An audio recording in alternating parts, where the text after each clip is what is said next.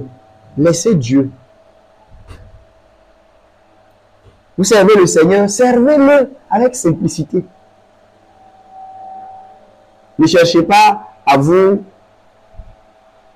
lier des gens par des voies détournées. Voilà mon bien-aimé frère Eric qui est là aujourd'hui.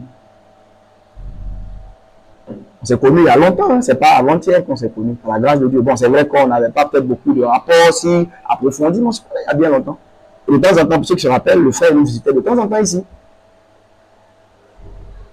Quand je sais le Seigneur, et ce sont des choses aussi que j'ai vues souvent, user de manipulation, user de souvent même de fausses révélations, de fausses prophéties, parce que je voudrais avoir ce frère-là, par exemple, comme collaborateur, voilà, dire tout et n'importe quoi de là où il est, pour juste faire quoi? Pour pouvoir l'avoir avec moi. Mais vous voyez, si vous gagnez un collaborateur de cette façon, je veux dire que cette collaboration-là, elle ne pourra absolument pas subsister. Si Dieu le bâtit, celui qui bâtit là, il bâtit en vain. Je veux même confirmer ton témoignage. Hein. Vas-y, frère. Je me souviens qu'à un moment donné, je t'ai dit, mais quand je t'écoute des fois, mais j'ai l'impression que tu es en train de me décourager. Je me dis, reste là-bas. Reste là. Voilà. Que Dieu te bénisse. Mais par exemple, vous voyez, c'est un frère. Et je n'ai pas manqué ici de lui dire que, franchement, moi, avoir comme collaborateur, ça me plairait. Hein. Je serais bien content. Je lui ai dit, voilà. Mais voilà ce qu'il disait que, souvent, même quand il venait m'expliquer même les situations là-bas, là, il dit, j'ai l'impression que toi, tu veux me décourager avant de ne pas venir. Et puis, c'était pas de la ruse. C'était avec le cœur que je parlais. Et aujourd'hui, par exemple, on a une collaboration, je veux dire que qui est pure dans le Seigneur. Et ça, c'est bon. Amen. Amen. Amen. Voilà notre bien-aimée sœur, la sœur Saint-Tiche, pour qui je rends grâce au Seigneur. Mais ça a été également la même chose. Voilà. Et mon frère Irénée, je lui dis chaque fois, on sort, on partage la parole de Dieu. On évangélise. Et on a croisé notre bien-aimée sœur aussi qui est là, hein, Linda aussi. Et que le Seigneur te fortifie. Voilà. Mais par exemple, je disais aux frères que, voyez, aujourd'hui, on sait qu'on est dans un temps, par exemple, de confusion, d'apostasie. Et nous sortons, nous enseignons la parole de Dieu. Mais par exemple, cette sœur, on va la trouver, bon, elle est de l'Assemblée de Dieu. Et la plupart du temps, qu'est-ce qu'on fait? On va dire que là-bas, c'est Satan qui est assis là-bas. Tous ceux qui pêchent là-bas, c'est serpent qui est en eux. Pourquoi? Mais peut-être puisse quitter là-bas et nous rejoindre. Simplement cela. Et ça, ce sont des choses qui sont charnelles. Ce sont de mauvaises choses. J'ai dit aux frères que, oui, c'est délicat. Souvent, on ne peut pas laisser les gens aussi dans n'importe quel chemin. Moi-même, quand je lui ai dit, veillons, de telle sorte que si un jour on est en train de dire à quelqu'un, quitte de là où tu es, surtout, bon, si je te trouve généralement, il y a des endroits, si je trouve là-bas, on ne discute pas beaucoup, voilà. Mais je veux dire qu'une assemblée où on trouve qu'il y a encore Jésus qui est prêché, il ne faut pas dire que quelqu'un qui a cru dans le Seigneur n'est pas enfant de Dieu parce qu'il ne marche pas avec nous. Vous vous rappelez Jésus qui a dit aux apôtres, il y a Jean qui lui a dit, on a vu quelqu'un qui charge les démons, comment? Mais il ne nous suit pas avec toi. Enfin, il ne nous suit pas, voilà, on ne te suit pas ensemble. Jésus lui a dit que non, ne l'empêchez pas. Vous voyez, ne l'empêchez pas. Vous savez, si vous étudiez la vie du Seigneur, vous allez apprendre beaucoup de belles choses. J'ai été surpris de voir que pendant que Jésus-Christ est sur la terre, en train de faire son ministère, il y a un ange qui descend à la piscine de Bethesda pour remuer le guéri. Et Jésus ne s'est jamais senti offusqué pour dire que moi, je suis là. Toi, tu viens faire quoi? Vous comprenez? Frère, tu vois, non? Mais nous, là, si c'est nous, attention, mais comment le Fils de Dieu est sur la terre? Toi, tu veux faire quoi ici? Attends, tu veux rivaliser avec... On ne fait pas ministère dans le ministère. Alléluia. Dans la parole de Dieu, il y a tout. Apprenons du Seigneur. Il ne s'est jamais senti offusqué. Non, lui, il guérit ici, toi, tu guéris là-bas. Pourquoi? Il ne s'est jamais senti offusqué. Mais nous, quelqu'un va nous dire que oui, c'est toi seul qui connais Dieu dans le monde entier. Tout le monde est perdu. On dit Amen. Amen, c'est vrai. Ça, c'est vrai. C'est faux. Vous attendez? C'est faux. Parce que quand même vous atteindrez le gabarit de l'île, Dieu vous dira qu'il y a au moins 7000 encore qui persévèrent avec toi dans les voies. Eux, ils ne sont pas populaires comme toi, mais ils sont là. Amen. Amen. Et je dis aux frères qu'il faut qu'on puisse, et ça, c'est un conseil que je donne. Même quand on parle à quelqu'un, par exemple, aujourd'hui, nous présentons certains modèles de l'Église, de l'œuvre de Dieu. Mais il faut qu'on sache partager la parole de Dieu aux gens. Vous voyez, il ne faut pas que, par exemple, la pensée de devenir nombreux, la pensée d'avoir des gens, nous conduise à employer des voies charnelles pour nous attacher des personnes. Parce que tout ça, ça rend dans ce que le Seigneur a appelé toute plante que le Père n'a pas plantée là, va être déracinée.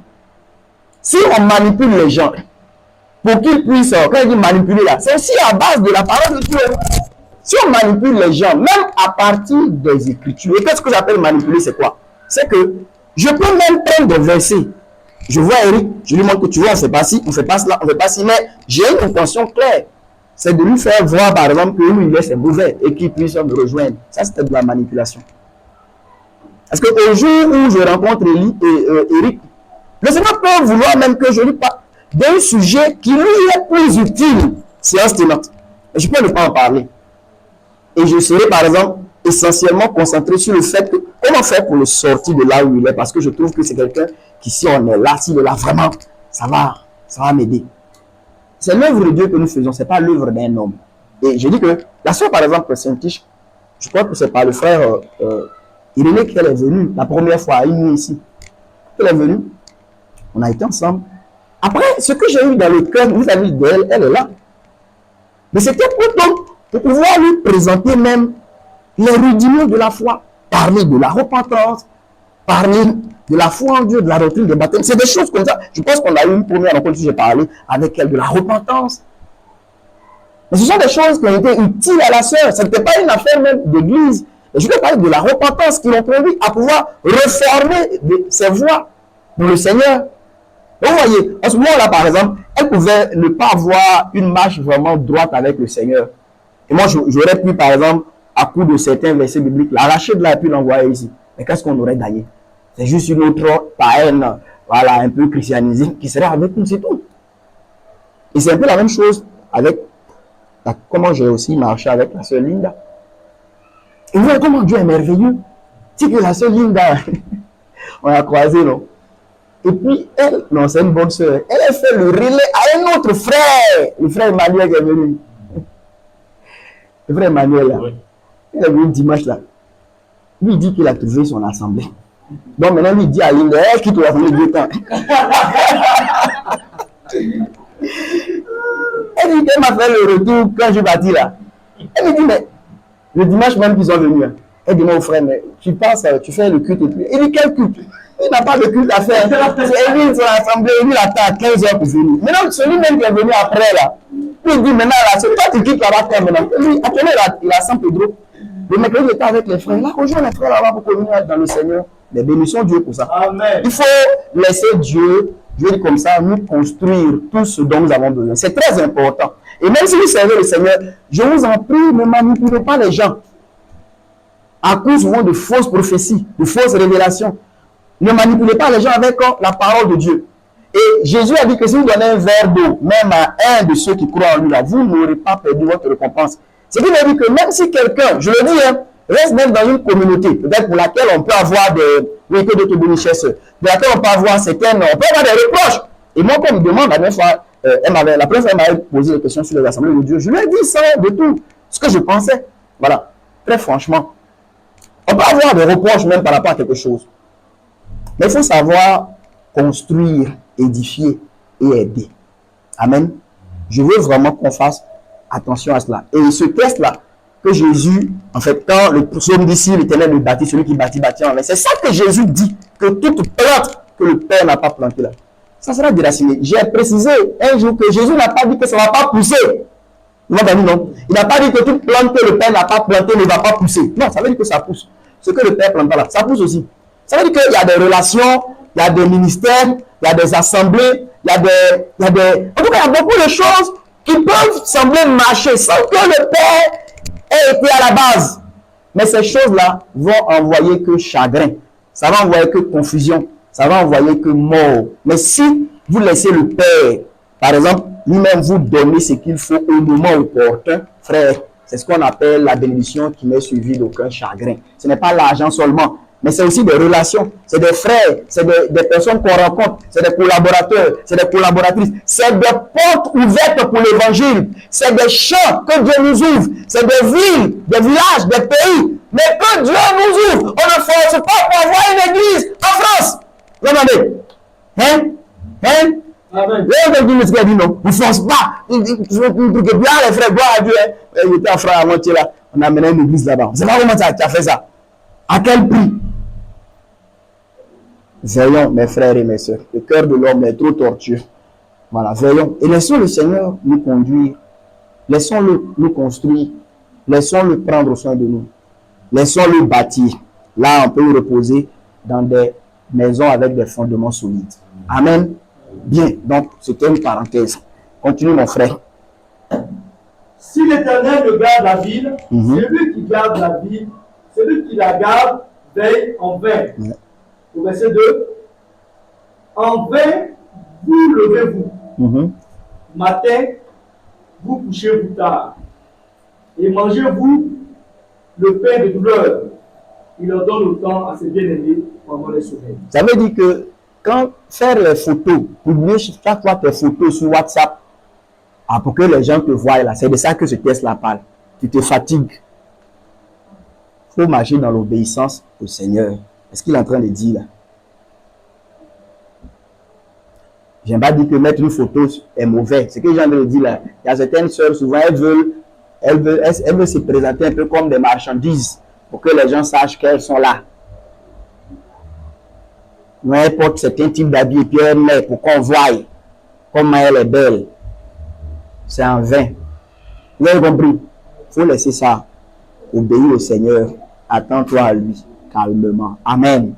C'est un exemple que j'ai pris. On peut l'étendre à beaucoup de choses. Ça veut dire ne cherchez absolument pas, je viens de le dire encore, à vous, ne cherchez pas à vous construire quelque chose vous-même. C'est inutile, ça ne sert à rien. Jean le baptiseur a dit qu'un homme ne peut recevoir que ce qui lui a été donné du ciel. Amen. C'était un grand homme. C'était un grand homme. Il dit que c'est ce que le ciel a décidé de donner à un homme. C'est ça qu'un homme reçoit. C'est un grand homme. Et là, il a cité ça quand on voulait lui dire Jésus est en train de recevoir un peu plus d'honneur que toi. Il dit mais c'est ce que le ciel a disposé. C'est aussi simple que ça. Et ça fait que ça ne te fait pas tomber dans la jalousie. Ça ne fait pas tomber dans beaucoup de crieries parce qu'il dit que non. En fait, ce que Dieu a prévu pour moi, c'est ce que j'ai. Ça me suffit. Voilà. Continue mon frère. Au verset 3. Voici, des fils sont un héritage de l'Éternel. Le fruit de l'entraille est une récompense. Comme les flèches dans la main d'un guerrier, ainsi sont les fils de la jeunesse. Heureux l'homme qui en a rempli son car, quoi? Oui. Ils ne seront pas confus quand ils parleront avec les ennemis à la porte. C'est tout? Oui. Mais je n'ai pas vu le verset là, Samuel. Tu m'as fait un coup là. C'est pas ça? Oui, mais le verset dit quoi? Mais c'est moi qui n'ai pas bien écouté. Donc reprends, s'il te plaît, reprends. Reprends, on dirait qu'il n'est pas bien écouté. Pardonnez-moi alors. Oui, il dit quoi? C'est en vain que vous vous levez matin, Ok, que vous vous couchez tard, c'est ça. que vous mangez le pain des douleurs. Va te fatiguer pour rien. Continue. Oui. Il donne le sommeil. Non.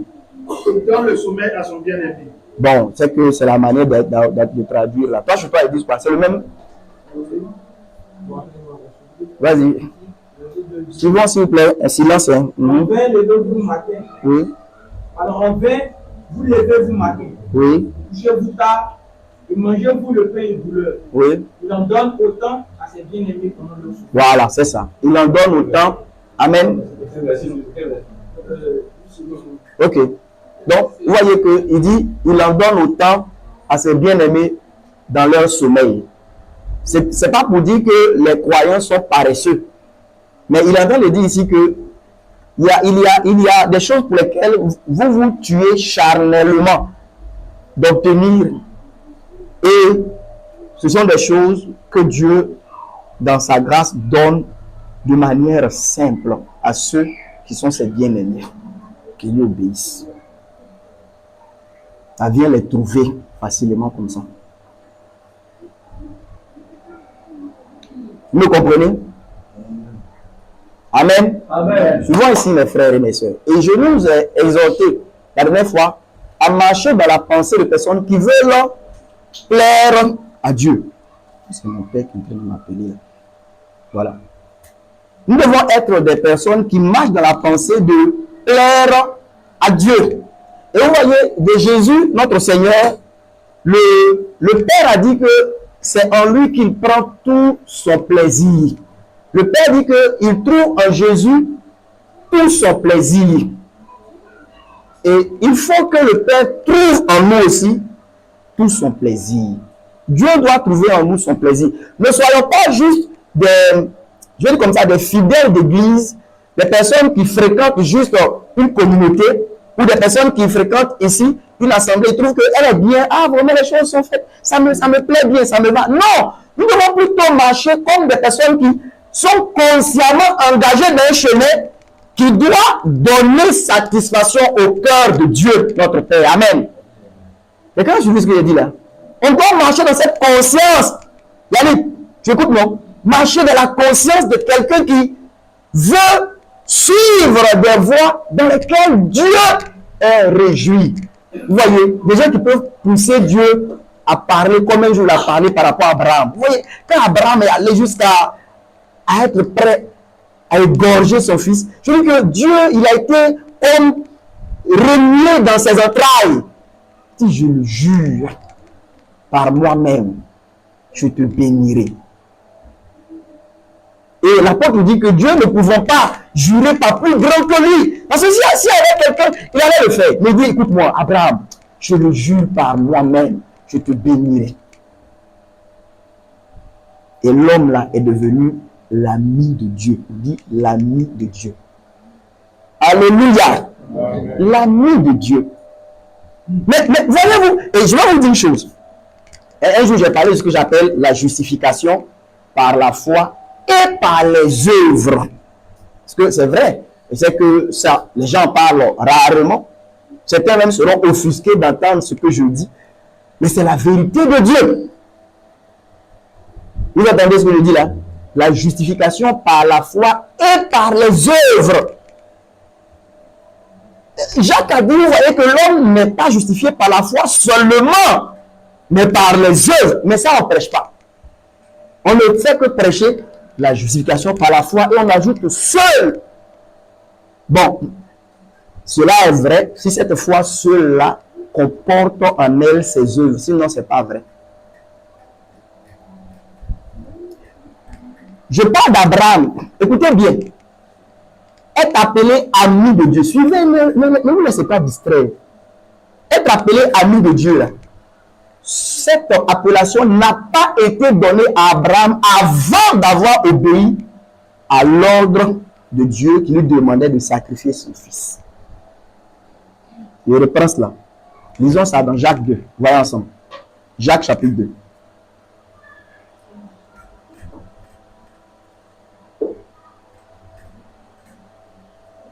Jacques chapitre 2. On suit ensemble, hein? Je vais dire que Pourquoi je parle de justification par la foi et par les œuvres? Parce que je dis comme ça que la justification par la foi est une prophétie. Cette prophétie-là, elle est consommée, elle est accomplie dans la justification par les œuvres. Dans tous les cas, si vous ne suivez pas attentivement, vous ne comprendrez rien. Alors déjà, c'est des choses un peu compliquées. Voilà. Mais suivez ce que je dis là. Et pourquoi Dieu nous jugera sur la base de nos œuvres? Alors que l'homme est justifié par la foi. Mais parce que la justification par la foi est une prophétie. Et cette prophétie-là, elle est accomplie dans ce que j'appelle la justification par les œuvres. Si ces œuvres-là ne sont pas manifestes, votre justification par la foi reste prophétie. Elle n'a pas donc de valeur. Je vous montre ça. Non, allons dans Jacques 2. Verset combien? Où on parle d'Abraham. Suivons ensemble. Il faut suivre minutieusement ce que j'explique là. Il faut suivre ça minutieusement. Et quand on finit, tu peux faire une note vocale dans le groupe de l'Assemblée pour nous rappeler tout cela. Soyons comme de bons élèves, des disciples. Jacques chapitre 2, à partir du verset 20. C'est ça, non? Tu peux lire pour nous. Suivons ensemble. Mais veux-tu savoir, ô homme vain, Oui. que la foi sans les œuvres est morte? Continue. Abraham, notre père, n'a-t-il pas été justifié par les œuvres? Vous attendez. Bon, d'ailleurs, Jacques n'avait pas peur des gens. Beaucoup de prédicateurs aujourd'hui, ils ont peur. Et s'il dit justifié par les œuvres, les gens vont se fâcher. Jacques lui dit, Abraham, notre père, n'a-t-il pas été justifié par les œuvres? Donc, justifié par les œuvres, là, ça fait, c'est la pensée de Dieu. Et ça ne contredit rien, la justification par la foi. Je vous montre ça. Tu continues, frère? Ayant offert son fils Isaac sur l'autel. Donc, vous voyez qu'il dit qu'il a été justifié par les œuvres ayant offert. Vous voyez là, on parle de ce qu'il a fait. Il a fait ça en rapport avec l'ordre de Dieu qui dit offre-le et puis là, offert. Et Jacques dit il a été donc justifié par cette œuvre-là d'obéissance. Vous suivez? Continue, frère. Tu vois que la foi agissait avec ses œuvres. Oui? Et par les œuvres de la foi, Non. et par les œuvres, la foi fut rendue parfaite. Maintenant, regardez le verset 23, dit quoi? Et l'écriture a été accomplie. Avant que tu ailles loin. Quand on dit l'écriture a été accomplie, cette expression, c'est en rapport avec les prophéties. Vous entendez cela? Vous suivez? On dit, et l'écriture a été accomplie, qui dit, mais quelle a été la prophétie? Quelle a été l'écriture qui a été accomplie quand Abraham a offert Isaac? C'était quelle écriture? Et Abraham crut Dieu. Oui. Et cela lui fut compté à justice. Cette écriture-là, c'est Genèse chapitre 15. Vous me suivez ce que je dis? Dans Genèse 15, quand Dieu lui dit que je te donnerai, je vais faire que tu vas devenir le père d'une multitude, ta postérité sera comme les étoiles. Non seulement je vais donner un enfant de toi, je veux dire que tu auras un enfant alors que c'est quelqu'un qui est âgé, sa femme est stérile. Vous rappelez Genèse 15, non? Et Dieu lui donne ces paroles, que ta postérité sera comme les étoiles du ciel. C'est ça, non? C'est dans Genèse 15 maintenant qu'on dit que Abraham crut Dieu. Et cela lui a été imputé comme justice. Ça, c'est la justification par la foi là. Mais Jacques dit que c'était une prophétie qui a été consommée par la justification par les œuvres. Écoutez-moi bien. On dit que l'écriture a été accomplie. Ce qui veut dire que quand Genèse 15 déclare Abraham juste par la foi, si Genèse 22 n'est pas manifestée, cette justice-là ne peut lui être d'aucune valeur. C'est pourquoi, c'est ça qui cause problème à beaucoup de prédicateurs prétendument de la grâce. Ils ne comprennent pas vraiment le rapport entre cette justice de Genèse 15 et puis la justice de Genèse 22. On est ensemble? Mais regardez, Jacques dit, et l'écriture fut accomplie, il dit quoi? Et l'écriture Oui. a été accomplie, il dit. Oui. Et Abraham crut Dieu et cela lui fut compté à justice. Maintenant, regardez la suite, dit quoi? Et il a été appelé ami de Dieu. Je vous ai dit que pour être appelé ami de Dieu, là, il fallait qu'il soit justifié par les œuvres d'abord. Vous voyez, quand je dis que la justification par la foi est une prophétie, ici dans Genèse 15, l'Écriture nous déclare que Abraham a été rendu juste par la foi. Vous voyez? Mais Jacques dit, et vous voyez que c'est dans Genèse 22 que Dieu maintenant vient lui dire, Abraham, va m'offrir maintenant ton fils. Et quand il obéit, Jacques dit qu'il a été justifié par les œuvres en ayant offert Isaac sur l'autel. Et il dit que quand il fait ça, en fait, c'est à partir de Genèse 22 qu'il obtient l'appellation l'ami de Dieu. Donc, ce qui veut dire que Genèse 15, qui est vrai, elle est entièrement vraie. La parole qui dit que Abraham crut Dieu et cela lui a été compté comme justice. Mais cela n'est pas consommé si Genèse 22 n'est pas vrai. C'est pourquoi les gens souvent ils ont des difficultés. Regarde, ils disent que l'Écriture nous dit qu'on a été justifié par la foi au sacrifice de Jésus. Et Hébreux 5:7 dit que Jésus il est l'auteur d'un salut éternel pour ceux qui lui obéissent. Et les gens souvent ils disent que non, l'obéissance là, ça n'a rien à voir avec le salut. Vous entendez?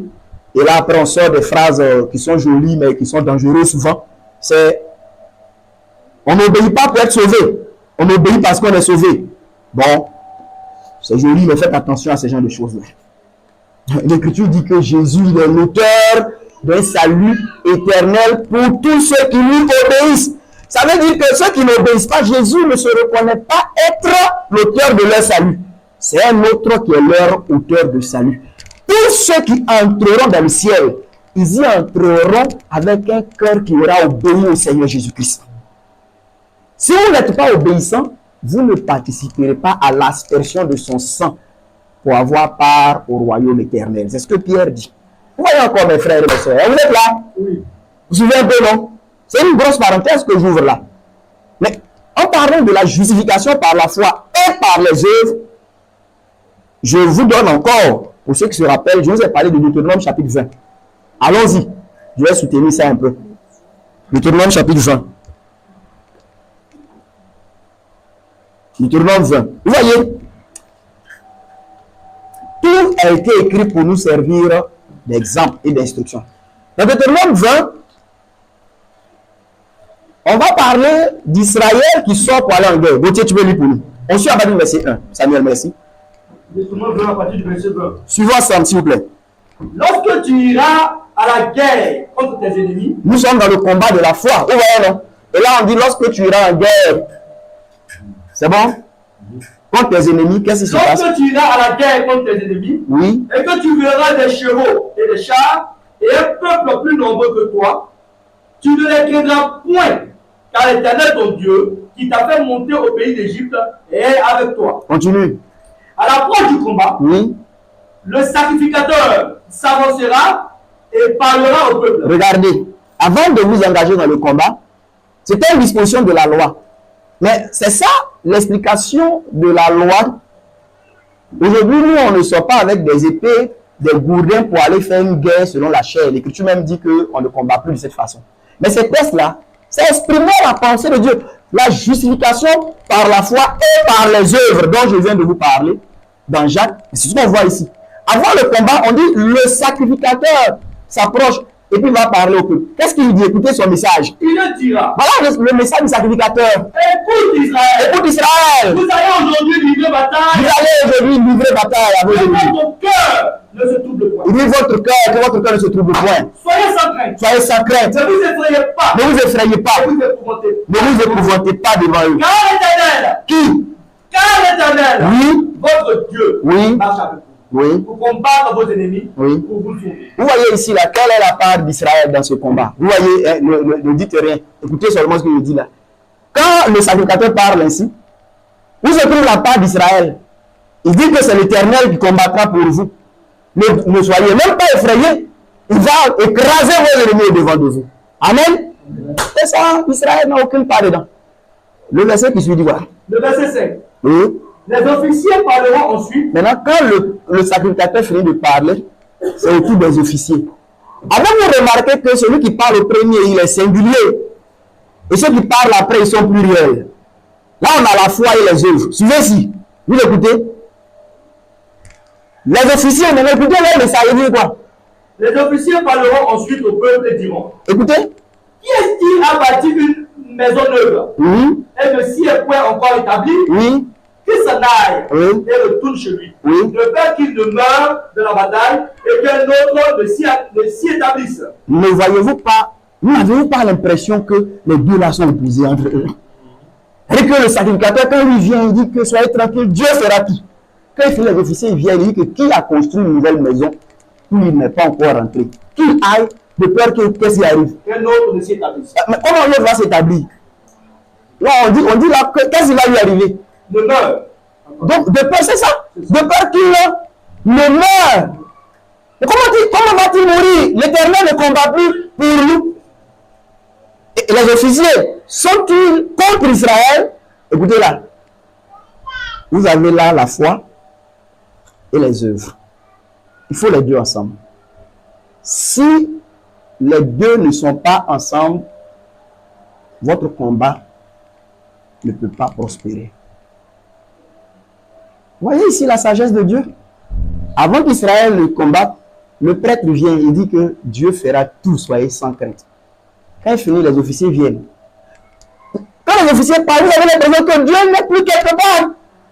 Il met toute la responsabilité maintenant sur chacun. Qui a construit une maison ici? Il n'est pas encore allé. Il faut partir, il ne faut pas vraiment te tuer, quelqu'un doit habiter dedans. Quelqu'un pourrait se demander, eh Dieu! Il dit, est-ce qu'il dit quoi encore? Est-ce qu'il dit quoi? Au verset 6, Il dit quoi? qui est-ce qui a planté une vigne Qui est ici qui a planté une vigne? et n'en a encore joui? Tu n'as même pas encore vu un peu. Joui. Oui. Qu'il s'en aille. Qu'il s'en aille. Et retourne chez lui. Pourquoi? De peur qu'il ne meure. De peur qu'il ne meure dans la bataille. Et l'autre n'en jouisse. Mais si l'Éternel combat pour nous, comment on va mourir? Troisièmement, ils disent quoi encore? Au verset 7, Oui. qui est-ce qui a fiancé une femme Au milieu de nous, s'il y a qui s'est fiancé, et ne l'a encore prise? tu n'as pas encore pris ta femme Ne l'a pas encore prise. depuis là. Vas-y, S'en aille. fais partir. Et retourne chez lui. Fais partir chez toi. De peur qu'il ne meure dans la bataille. Oui. Et qu'un autre la prenne. La suite, il dit quoi encore? Les officiers continueront Voilà, ils continuent, les officiers, ils disent à quoi? parler au peuple. Ils disent quoi? Et diront, Oui. qu'est-ce qui a peur Qui a peur et manque de courage? et qui manque de Qu'il courage, s'en qu'il aille. aille chez lui, Et retourne chez lui. qu'il retourne chez lui. Afin que ses frères Vous voyez? ne se découragent Oui. pas comme lui. Et ensuite, on dit quoi? Quand les officiers auront achevé de parler Quand au ils finissent de peuple, parler au peuple, ils placeront les chefs des troupes Oui. à la tête du peuple. alléluia. Amen. Regardez ici, frères et sœurs, tu peux t'asseoir, mon frère. Voilà ce que je viens de vous dire, en fait.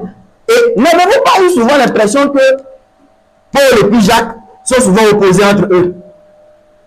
Vous avez l'impression que la foi et les œuvres souvent se repoussent l'une et l'autre. Il n'en est rien. Ici, quand vous suivez ce message-là, c'est un même peuple, c'est une même armée, c'est l'armée de Dieu, c'est le peuple d'Israël. Mais voici les dispositions dans lesquelles Dieu les envoie en guerre. Premièrement, le prêtre venait parler. Et le message du prêtre, c'est la justification par la foi. Par l'œuvre merveilleuse que qui a fait le Christ. Il dit, soyez tranquille. Qui combattra pour vous? C'est l'Éternel. Vous n'avez rien à faire.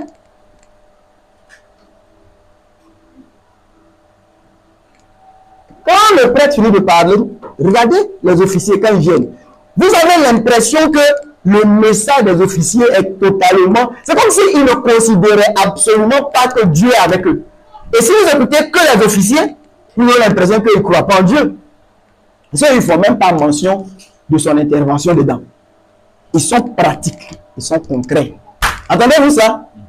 Je vais dire, on dit Jésus vous a affranchi du péché. Ça, c'est le prêtre. Les officiers demandent, est-ce que tu es concrètement affranchi du péché? Entendez-vous ce que je dis là? Jésus t'a libéré de la colère. Alléluia. C'est pas vrai? Mais le frère qui est assis ici, est-ce qu'il est victorieux sur la colère? Ça, c'est les officiers. Et il parle comme s'il ne considérait pas l'œuvre de la croix. Il parle comme s'il ne considérait pas ce que Dieu avait dit ou fait. De quel péché le Christ ne nous a-t-il pas affranchis? Il y en a qui existent. Ou bien on n'est pas. Je suis devant qui là? Est-ce que le Christ ne nous a pas affranchis? Il y a un péché duquel ça existe, ça? Maintenant, nous qui sommes assis ici, est-ce que certains n'ont pas encore, certains péchés encore avec eux. Voilà les officiers. Ils disent que l'Éternel combattra pour nous. Mais est-ce que tu n'as pas peur? Ils demandent à toi. Oui, oui, oui. Oui, on sait ça, mais est-ce que tu n'as pas peur? Est-ce que tu n'es pas quelqu'un qui est là, mais qui est en train de se demander, oh, et si on me tue? Et si ça arrive? Ils disent, ça faut partir chez toi.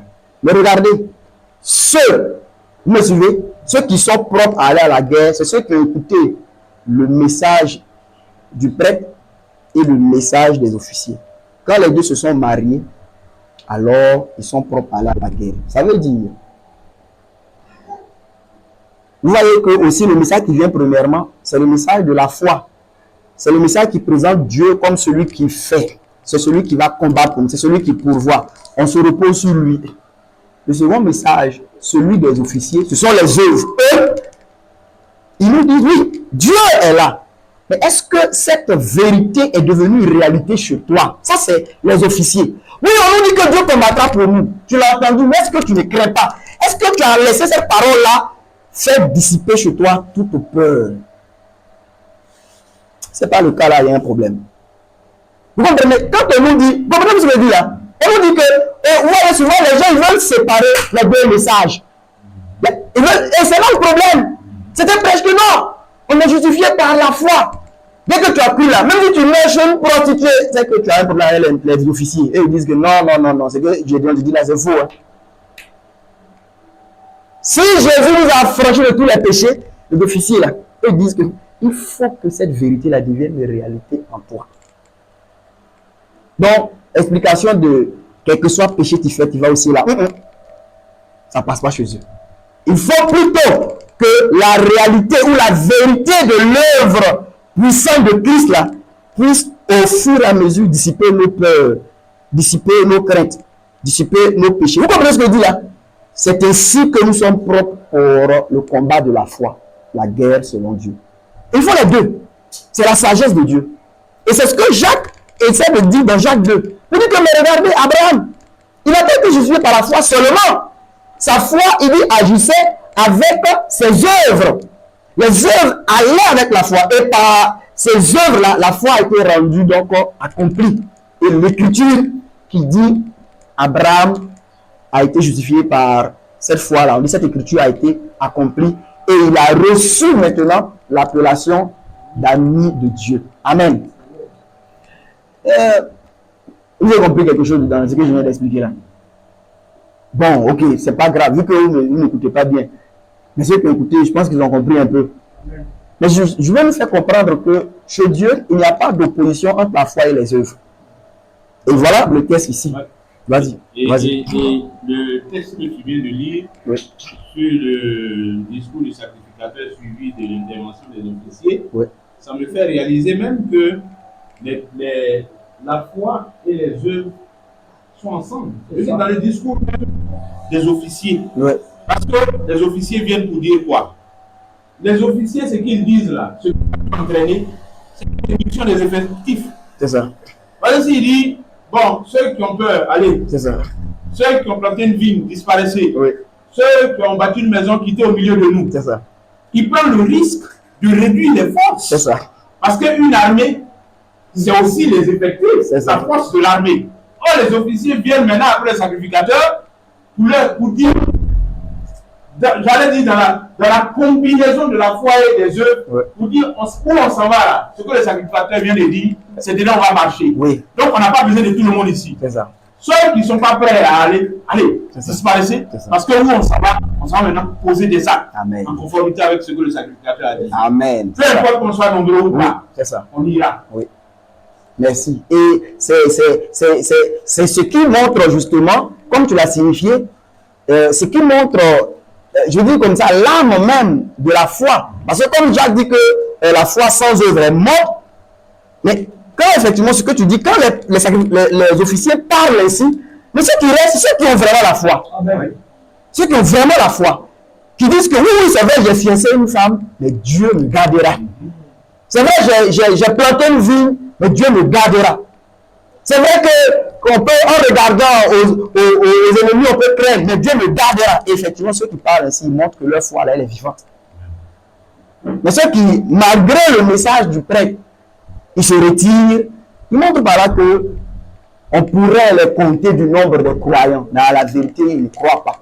Parce que cette foi-là, elle n'a pas d'œuvre. Où est la sagesse de Dieu?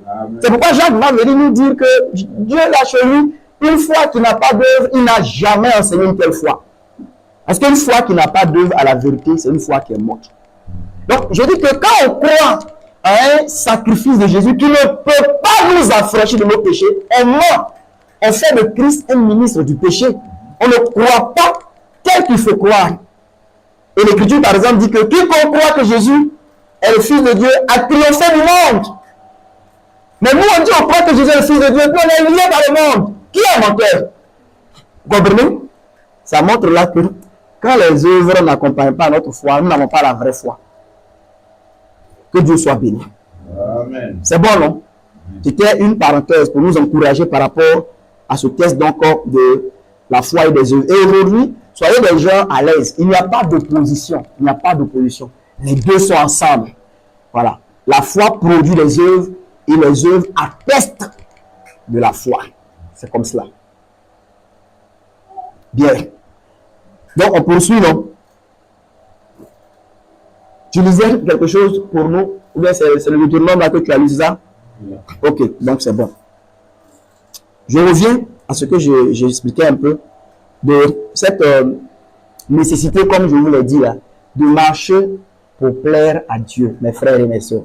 Vous voyez, et je nous parle pour que nous soyons, comme je vous l'ai dit au début, un peuple qui n'est pas un peuple de personnes qui attendent essentiellement que Dieu les aide dans ceci, que Dieu fasse là pour eux, que Dieu intervienne ici. Parce que je vous ai montré simplement que ceux-mêmes qui prennent à cœur de plaire à Dieu dans leur voie, dans leur non-recherche même de ces choses-là, il les rencontre. Parce que Dieu est un bon père. Il prend plaisir à prendre soin de ses enfants, de ses serviteurs, de ses servantes. Et si vous poursuivez le Seigneur, aussi vrai qu'il est vivant, tout ce dont vous avez besoin vous poursuivra.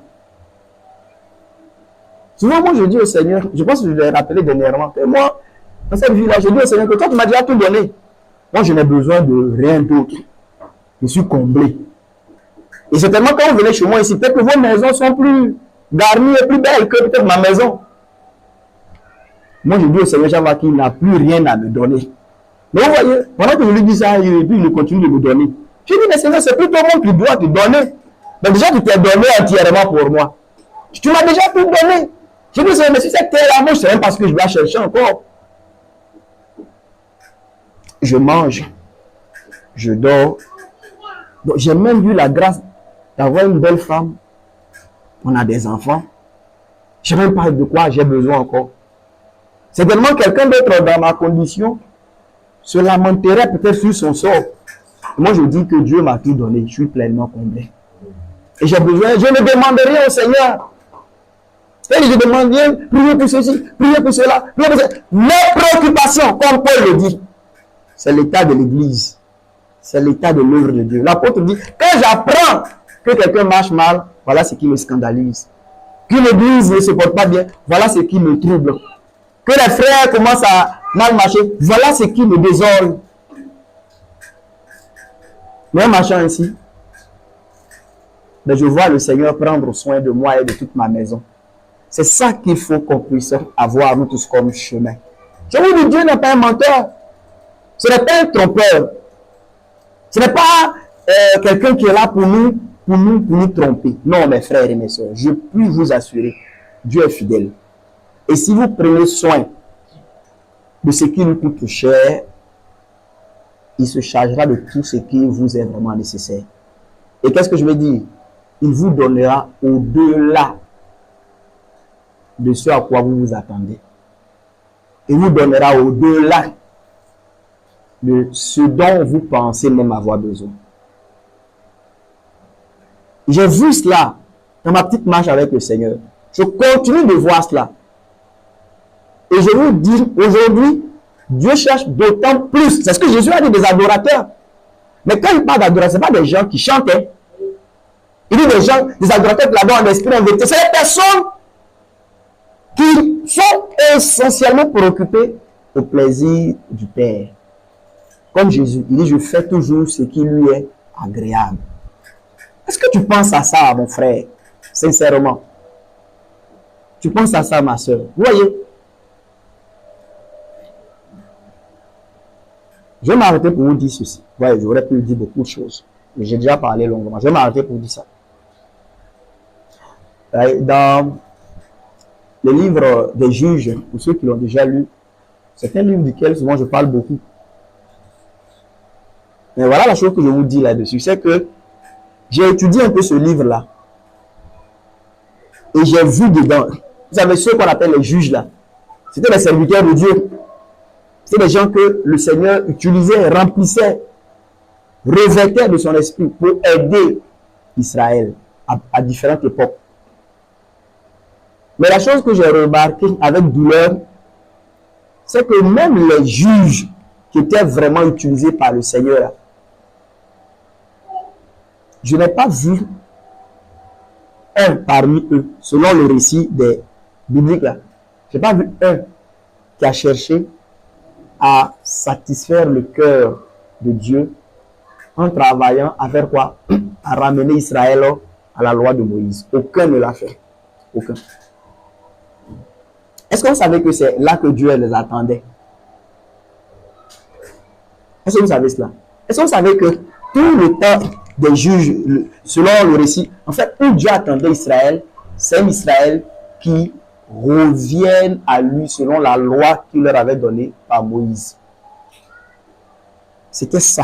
C'était là que Dieu attendait. Mais même les juges, pas des juges eux-mêmes. Ça veut dire que vous pouvez même avoir des dons de l'esprit. Aujourd'hui, on voit la même chose même dans le temps de l'Église. Il y a beaucoup de serviteurs de Dieu. Je ne parle pas de ceux qui sont faux, qui ont utilisé des médicaments. Des gens, même remplis de l'Esprit de Dieu, étant utilisés par le Saint-Esprit, mais peu comprennent, je dirais comme ça, la blessure, ou disons, la chose qui ne plaît pas à Dieu, en fait, peu comprennent ça.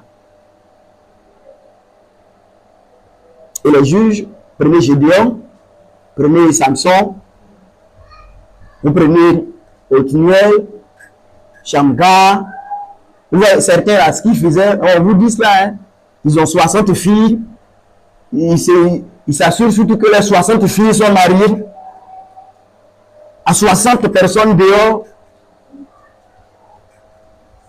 et ils prennent 60 filles aussi, pour leurs 60 fils. Vous avez bien lu ça, non? On a ensemble, les frères. Ouais. Lui, quand on te parle d'un Shamgar, là, les actions les plus particulières qu'il a eu à faire, c'était parler de ce qu'il avait combien de fils, il montait et tout ça sur, voilà, des annonces. Ou bien lui, là, il a marié ses 60 filles dehors, et puis, c'est pas là que Dieu attendait Israël. C'est pas là que Dieu attendait Israël. Vous prenez Gédéon, vous allez voir que lui-même, il allait introduire même une faute de prostitution. Mais pourquoi il a fait cela?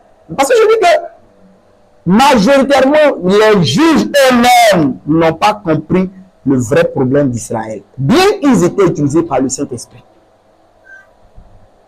Ils n'ont pas cherché à satisfaire le cœur de Dieu en ramenant Israël à la loi que Moïse avait donnée. Je m'arrête ici pour juste dire, les frères et les sœurs, que marcher pour plaire à Dieu, ce n'est pas faire beaucoup de choses imaginaires. C'est de vivre dans cette pensée, de retrouver la parole de Dieu telle qu'elle est donnée et puis de la mettre en pratique. Parce qu'en fait, simplement, c'est ça qui réjouit le cœur de Dieu. Aussi simple que ça. C'est vrai qu'il y a différents aspects de cette parole, il y a différents sujets que cette parole traite. Mais je veux dire que celui ou celle qui aujourd'hui a compris et qui s'est engagé à rechercher la pensée de Dieu selon sa parole en toutes choses et la mettre en pratique rigoureusement. Voilà, celui qui a compris, je dirais comme ça, le problème profond de l'Église et qui a compris par où il faut passer pour satisfaire le cœur de Dieu. C'est tout. Puisse Dieu nous accorder la grâce de comprendre ses paroles et d'être ensemble dans ce chemin qui consiste donc à rechercher les voies droites du Seigneur. Comme Jérémie le disait, Jérémie chapitre 6. Au moins, quelqu'un peut lire ça pour moi. Jérémie 6, le verset, je crois, 19. Lisez cela, s'il vous plaît. Jérémie 6. Donc, Jérémie 6, le verset 19. Qu'est-ce qui est écrit, frère? Tu veux lire pour nous? Hein? Il est écrit quoi? Écoute, et voici. Donc, lis le verset 16. Alors, peut-être que ce n'est pas le bon verset. 16, qu'est-ce qui est écrit? Verset 16. Oui. Ainsi parle l'Éternel. Ouais. Placez-vous sur les chemins. C'est ça, reprends ça. Voyez, Jérémie 6, verset 16, qu'est-ce qui est écrit? Jérémie 6, verset 16. Oui. Ainsi parle l'Éternel. Voilà ce que Dieu dit. Placez-vous sur les chemins, regardez et demandez quels sont les anciens sentiers. Voyez, Dieu dit, placez-vous sur les chemins. Hein? Placez-vous sur les chemins. Regardez. Quels sont quoi? Les anciens sentiers. Les anciens. Demandez, non? Demandez. Quels sont les anciens sentiers? Ça veut dire que les anciens chemins. Dieu, par Jérémie, dit, cherchez à savoir quels sont les anciens chemins. Et faites quoi?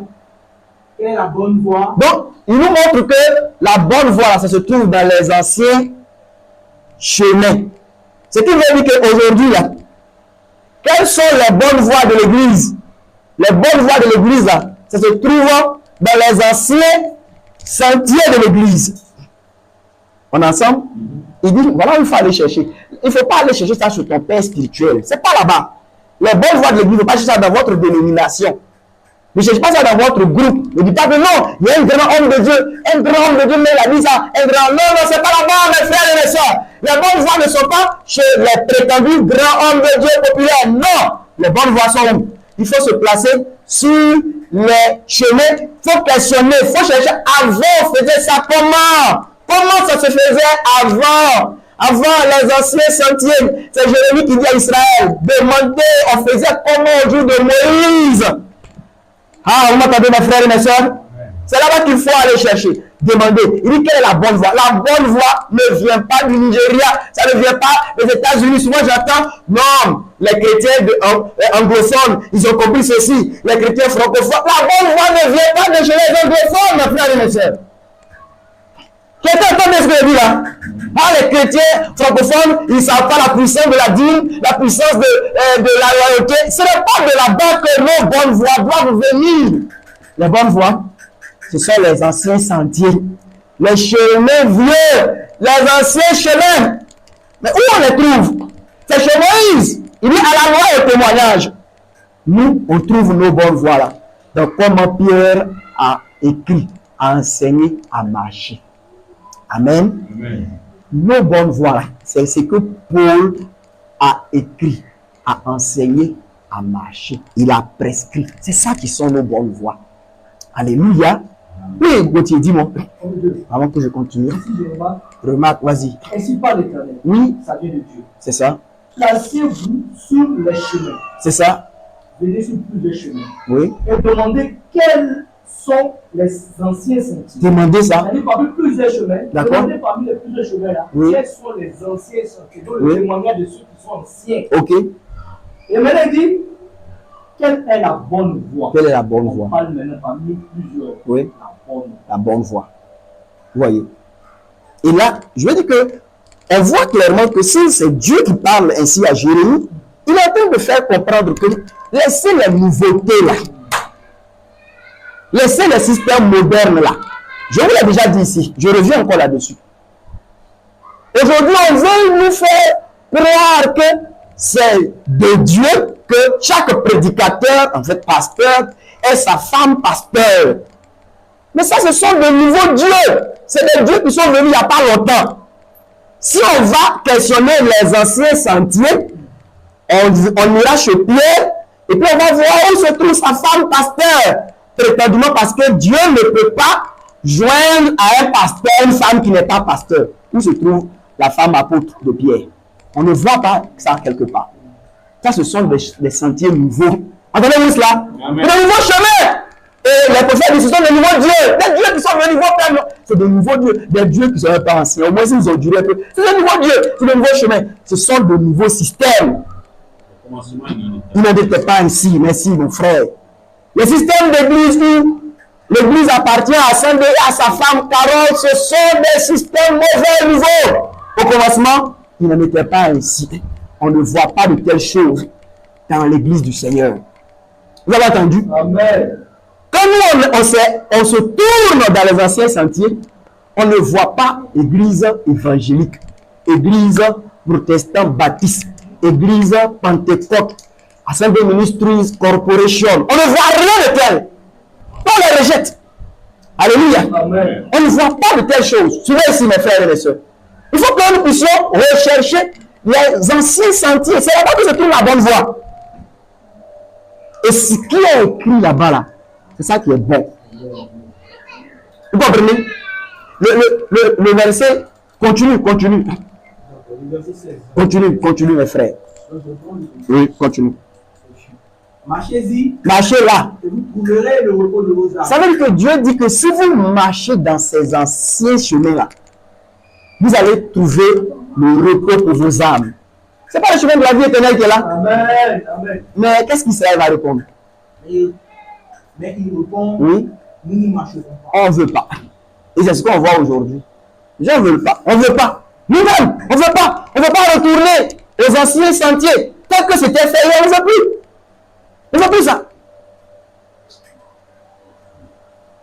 On ne veut plus. La suite dit quoi? Verset 17. Oui. J'ai mis près de vous des sentinelles. J'ai mis près de vous des sentinelles. Des vrais. Continue. Soyez attentifs au son de la conduite. Écoutez ce qu'ils disent. Et si je me permets de me rendre un peu témoignage, je pense que je joue aussi un tel rôle. C'est ça. Mais est-ce que tu veux écouter? Les frères et les sœurs, là, ils ont décidé de faire ce qu'ils veulent, ils vont faire. Bon, continue. Et répondent, Ils répondent quoi? nous ne serons pas attentifs. On ne sera pas attentif. Continue.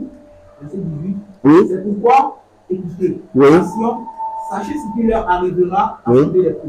oui, Écoutez, terre, voici, je fais venir sur ce peuple de malheur, Mhm. fruit de ses pensées, Oui. car ils n'ont pas été attentifs à mes paroles, oui. ils ont méprisé ma loi. Ils ont méprisé ma loi. Ils n'ont pas été attentifs à ma parole. Vous voyez.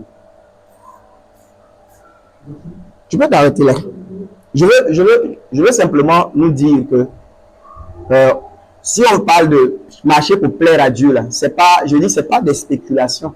J'ai cité ça pour nous faire comprendre que c'est juste qu'il faut qu'on recherche les anciens sentiers.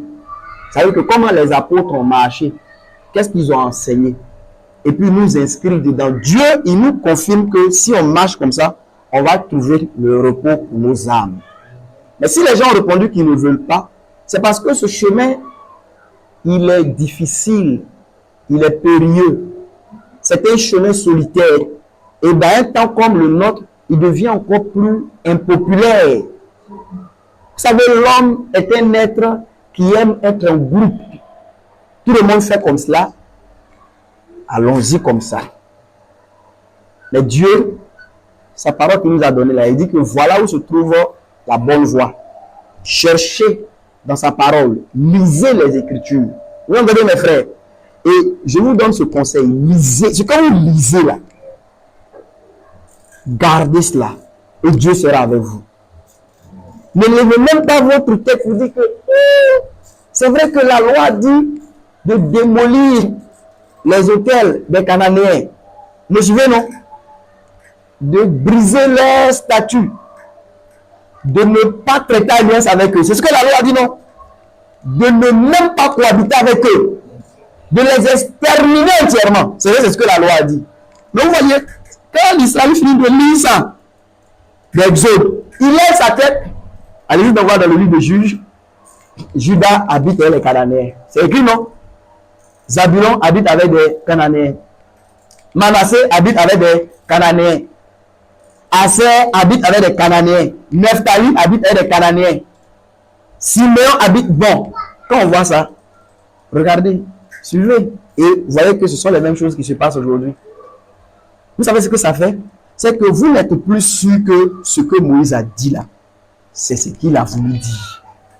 Et vous vous dites que ça ne peut pas être possible que presque les 12 tribus d'Israël soient en train de faire autre chose que ce que Moïse a dit. Donc même si on lit que Moïse dit de ne pas habiter avec les habitants de Canaan, regardez ce que Moïse disait. Puisque Moïse dit c'est sadique, il dit de les exterminer, c'est pas ça.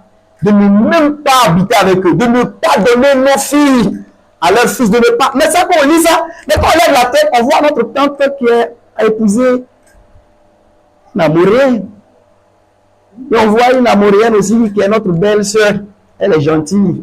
On se dit que non, Moïse, il exagère. Ouais, les gens comme Moïse, ils exagèrent. Moïse, oh, il exagère. C'est comme ça qu'on fait. Et quand vous lisez ça, vous dites que non, c'est pas ce que ça veut dire. Le juge 1, Judas ne déposséda pas les habitants. Simeon ne déposséda pas les habitants. Azer ne déposséda pas les habitants. Zabulon, et on lit ça. Et quand on arrive dans le juge 2, l'ange ou l'envoyé, le messager de Dieu vient et dit, je vous ai fait sortir d'Égypte. Je vous ai dit de ne pas prêter alliance avec ce peuple. Je vous ai dit de démolir leur autel.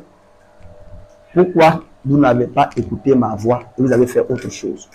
On se rend compte que le vieil évangile, l'ancienne doctrine, les anciens sentiers dont on parle là, Dieu ne va pas les changer. Ce n'est pas parce qu'aujourd'hui, quand on lève la tête dans le christianisme, on voit tout le monde se conformer à autre chose. Et on va penser que, oh, finalement, peut-être que ce n'est pas ce que ça veut dire. C'est l'exemple typique que je viens de vous donner avec juge. C'est que si vous étiez au jour des juges et que vous lisiez encore la loi, je suis certain que vous alliez être troublé. Et vous allez vous demander, est-ce que ce que Moïse a dit là, c'est vraiment ce qu'il voulait dire? Mais Dieu n'avait pas changé. C'est son peuple qui était tombé dans l'infidélité. Et en regardant au grand groupe autour de nous qui est dans cette infidélité généralisée, on se dit qu'il ne faut pas prendre ce que Moïse a dit ainsi. C'est la même chose qui arrive aujourd'hui aux chrétiens. Beaucoup d'entre vous, vous lisez les Écritures, vous voyez ce que Dieu dit. Mais quand vous levez la tête, vous voyez entièrement le contraire partout.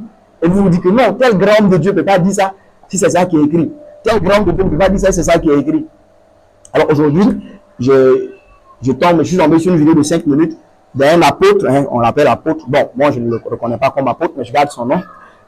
Voilà. Et il parlait de. J'ai vu qu'il parlait du voile. J'ai dit, ah, d'accord, je vais écouter ce qu'il a dit. Et il dit que, voilà, il y a des gens qui. Et puis, bon, il ridiculise, hein, les gens qui disent, il faut mettre le voile, il faut mettre le voile, il faut mettre le voile. Puis bon, il prend. C'est comme ça, il dit que, voilà, le sang. Il faut mettre le voile. Que. Écoutez, nous ici, là, dans leur dénomination, il ne faut pas venir leur imposer ça là-bas. Et quand ils ont lu ce que Paul a dit là, ils n'ont pas compris ça comme d'ailleurs. Tu peux le faire d'accord avec eux, mais chez eux, il ne faut pas venir leur imposer ça là-bas. Chez vous, c'est où? Chez vous, c'est où? Et Paul dit, est-ce de chez vous que la parole est-elle sortie? Vous êtes qui? Il dit chez nous, et puis il a dit le nom de leur dénomination. Qui êtes-vous? Chez vous, ceux même que les apôtres ont dit que gagné les premiers, là, quand ils ont voulu parler, il leur a rappelé que la parole ne sort pas de chez vous. Et là, vous, à côté ici, là, avant-hier, vous avez quitté chez vous. Frères et sœurs, gardons la parole de Dieu. Simplement. C'est comme ça qu'on peut plaire à Dieu. C'est comme ça qu'on peut le réjouir. Et c'est là le chemin pour le repos de nos âmes. Que Dieu vous bénisse. Amen. Merci.